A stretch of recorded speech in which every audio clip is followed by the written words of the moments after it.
Little Orange Plum. Hello everyone and welcome to Little Orange Plum. So today we are looking at a little subreddit called r/men writing women. So today we are looking at all of the awkward cringy fails of male writers and sometimes female writers to accurately portray female characters in their literature basically. So to start off with we have classic responding to a woman's abuse with #NotAllMen from The Wise Man's Fears by Patrick Rothfuss. You have every right to hate them, I said, feeling more anger and helplessness than ever before in my life. But I am a man too, and not all of us are like that. Yeah, it is just, it's that classic kind of selfish comment. There's no other way of putting it. Like, someone is bearing their soul to you, describing their incidents of abuse, and your first thought is, there are some peripheral things about me that I have in common with her abuser, so I have to protect my image first and make it all about me, not about the person who's bearing their soul to you. Like, I don't know. Especially when I feel like it's one of those things where people who do this, when you try to explain to them why it's not okay to be like, #NotAll, don't speak badly of people who resemble me because then I might get offended, and obviously this is all about me. Like, how do you not get how you're a dick for saying that? I don't know.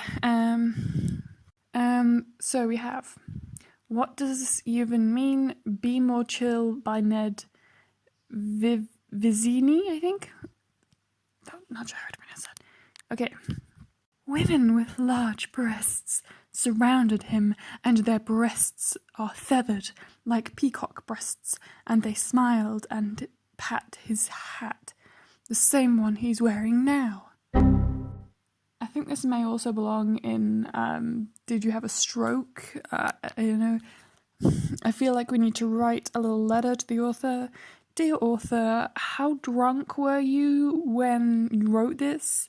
Is this possibly some form of seizure or a stroke, as I say? Like, should we send an ambulance? Because it doesn't even, it's not even like it's weird and cringy. It doesn't sentence make sensey. Like, no. They're patting your hat with their breasts. I'm confused. Like, I kind of get the idea that he's trying to make that they're like putting out their peacock. I get it that it's like displaying their breasts, but like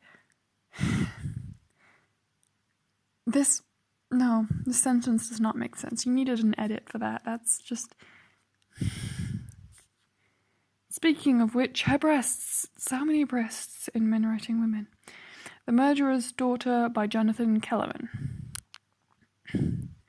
She was comfortable with everything about her maturity, her place in life, the luxuries she afforded herself, her rhythms and routines, even her looks, without that translating to self-centered delusion. Yeah, that's always the thing of the whole, they want every single female character to be beautiful, but also they don't want female characters who are beautiful to have like annoying, bitchy, conceited flaws, because that would ruin the fantasy of turning every single female character into a weird sexual fantasy. So yes, she was of course drop dead gorgeous, totally humble about it, aren't they always? She'd been called beautiful by men, but blew that off as post-orgasmic Y-chromosome myopia. Yeah, the whole she's beautiful but she doesn't know it thing. She was at best attractive, occupying a body assembled of flat planes rather than curves, too broad at the shoulders, too narrow at the hips, both of which served to de-emphasize her small waist. She was light years from the centerfold territory. Speaking of which, her breasts at 14. In what world did you think that her body is somehow not great because she doesn't look like a centerfold at 14 years old was like a good thing to write? In what world did a person think it's not creepy to say, well, you know those like 20-something-year-old women who appear in like semi-pornographic magazines, like full-on porn magazines?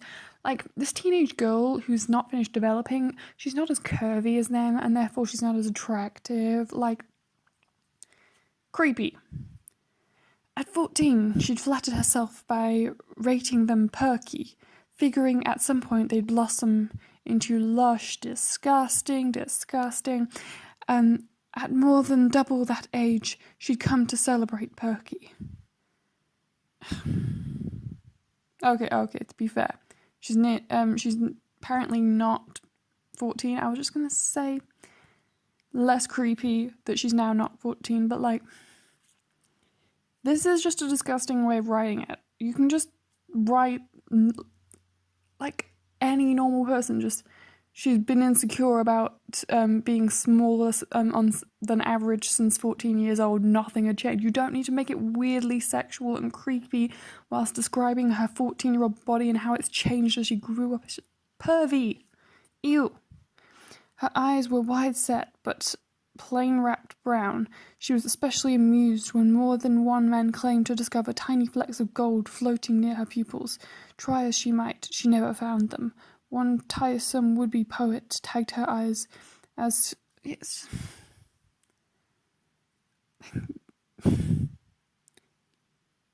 No. No one needs to have her body described this sexually and this creepily, and to mix weird overt sexuality with her reminiscing on her childhood. Just ew. And as I say, it's that trope of she needs to be the girl that every guy wants, so she needs to be incredibly drop-dead gorgeous, but incredibly vulnerable, emotionally vulnerable, and with low self-esteem, because girls like that are easier to manipulate, and guys don't somehow see how creepy it is to fantasize about women that are easy to trick into going into bed with them. Like, ew. Okay, so I think we're going to take a look at it's going to be the last one, but it's a long one. It's from Medical Gynecology by Alexander Skene, MD, published 1895. This is going to be good. Excerpts, Part 1, Education. Okay, so OP says, some years back I bought an old medical text written by an English medical doctor working in the US on the subject of treating women. While ostensibly about women's gynecology, the text offers advice in medical context on raising young girls too, as this is more than simply prevailing social mores, as it is an example of medical advice of the day. I wanted to share some excerpts from The Ultimate in Men Writing Women. If this is the wrong sub, please let me know. I feel like if it's supposed to be written more as like explaining women, then it's probably not technically Men Writing Women, because it's theoretically supposed to be about writing female characters and trying to write from their perspective and failing. But anything from the 1800s on women is going to be cringy and bad, so I'm going to go with it. Let's have a look. We have usefulness should lie... Hold on, let me do the voice. Usefulness should lie at the foundation of a girl's education. It does not today... That's not how you spell that, dear. You're a doctor, you should know better. And worse, many suffer bodily injury during their study time. My own record of cases shows many diseases dating from a girl's graduation from school, college, or academy. That's because that would have been when she was going through puberty, and there are a lot of medical conditions that can be triggered or exacerbated by puberty. You know? Correlation and causation are not the same thing. Again, you should have learned this at university, Mr. Smarty Pants. A girl must be fitted to learn rather than taught sciences and classics. Housekeeping should form as important a subject as any now on the regulation lists. In school, a girl must never be taxed to the full extent of her capacity. So we're admitting that it is entirely possible for girls to keep up with boys. We just don't think it's a good idea to let them. Interesting. And undue haste in accomplishing an education is deplorable. I have learned from experience of many histories to dread the name of my graduation year. I imagine a large part of the English woman's good health is due to their acquiring less knowledge in school years.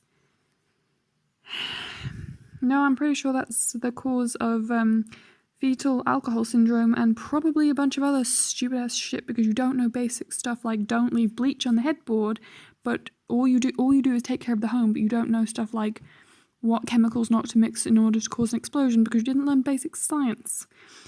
Anyway, I digress. Education should aim to make a woman in all that the name implies. A knowledge of how to be attractive. Yes, because it's all about you. And agreeable is a power of great valuable to a woman. You straight up said you need to teach girls to be pretty and easy to control. The fucking ego on this guy. Who wins by charming and attracting those who are to guard and sustain her. Blech. Music, art, and the modern languages are far more necessary to a woman than a man. This is why we have such a hard time getting men in art. It all makes sense now.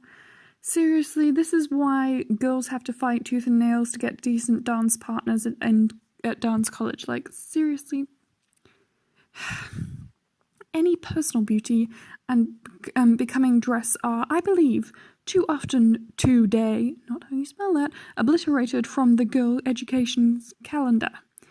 Of what avail is all scientific, linguistic, and philosophical knowledge to a girl if she knows not the duty of the home? You want her to raise your kids, right? Like, what if she has a boy?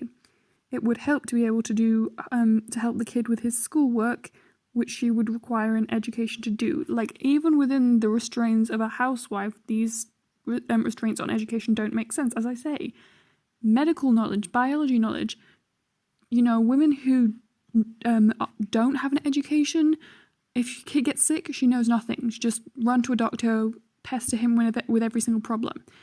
If she knows stuff like how to perform CPR and at what point exactly does a fever become a serious medical condition, stuff like that, that could save you the kid's life.